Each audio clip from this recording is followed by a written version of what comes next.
Bw'otuuka ku pulojekiti eno yawemmenta obukadde bw'ensimbi obusoba mu 7 oggwawo n'ekigwo olw'ebyuma ebyaleetebwa okuba nga biri mu nsiko nga n'ebimu baabitemerako ebikata bya lumonde. Abalimi abaali bagenda okuganyulwa mu pulojekiti eno bagamba nti okuva lwe yamalirizibwa mu mwaka gwa 2020 terina kyebagasizza okuggyako okubafiiriza. Pulojekiti eno tetugiganyiddwamu olwaki naturally enti eno twali tu maintaining nga batugambe tugenda kulima muki mu musana ebirime bibeerako ki value balanga okubanga ko okukola ekirimu amagezi ng'olina kukeera ssaawa 9 ogenda ogeesooka ogafukirira ekintu kyo kinywe abalala basange nga gaweddemu. Naye bwe twakomplaininga nga bye bakoze tetubisiimye bwe twabagambako ne batugamba nti miliyoni 6 zaali zirina okukola ku pulojekiti 2 eya wano n'endala eyo gye tutamanyi.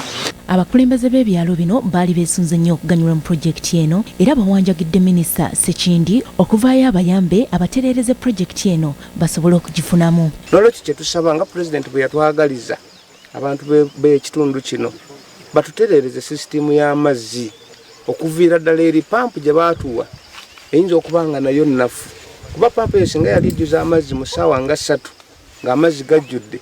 Era lwe bajja okutongoza otukwasa amazzi gano twagaana bamejja baaliwo nalewe yaliwo neŋŋamba nedda amazzi tegakola n'ebiso tebabisenda.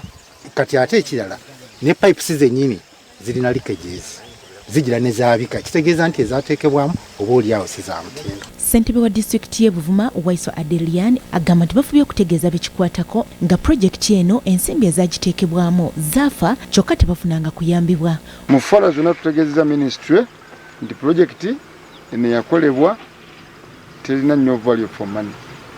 Ebbaluwa ziwandiikiddwa buli muntu ng'ayita mu woofiisi ye all about this project. KAO, RDC, Chairman, Operational Creation, Kampala, bonna bakimanyi. Tidde ne Buvuma tuna project zakola bulungi. Omubaka wa Buvuma mu Parliament Robert Megadde agumizza abalimi n'abasaba babeere bakkakkamu kubanga ensonga zino minisita agenda kuzikolako. Badde mugunyiza okumala ndooza emyaka giweze bambadde ba following.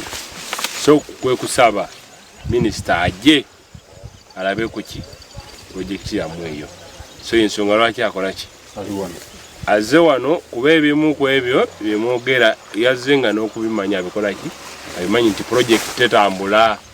So kimulese wano naye alabeko amanye nti tetuli mu byaki byanfuzi.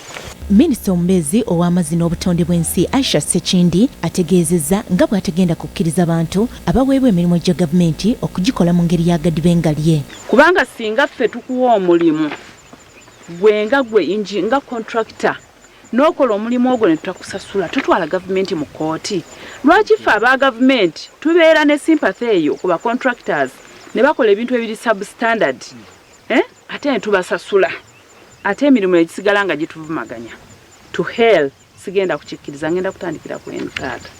Ono asuubiza abatuuze okubeera abakakkamu nti eno ensonga agenda kugirondoola era egenda kukolebwako.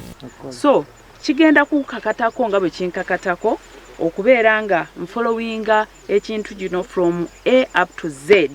Sando Nabaggala ne Paul Kato, BBS Terefayina, gy'otobadde.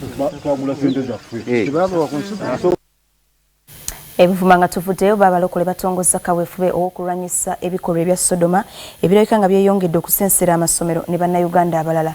Bano era basabye okuweebwa obuwagizi mu nteekateeka eno gye baliko ey'okulwanyisa obugwenyufu. Omusumba w'abalokole Martin Sempa amanyiddwa ennyo mu kulwanyisa ebikolwa ebya Sodoma ng'ali wamu n'abasumba b'amakanisa amalala.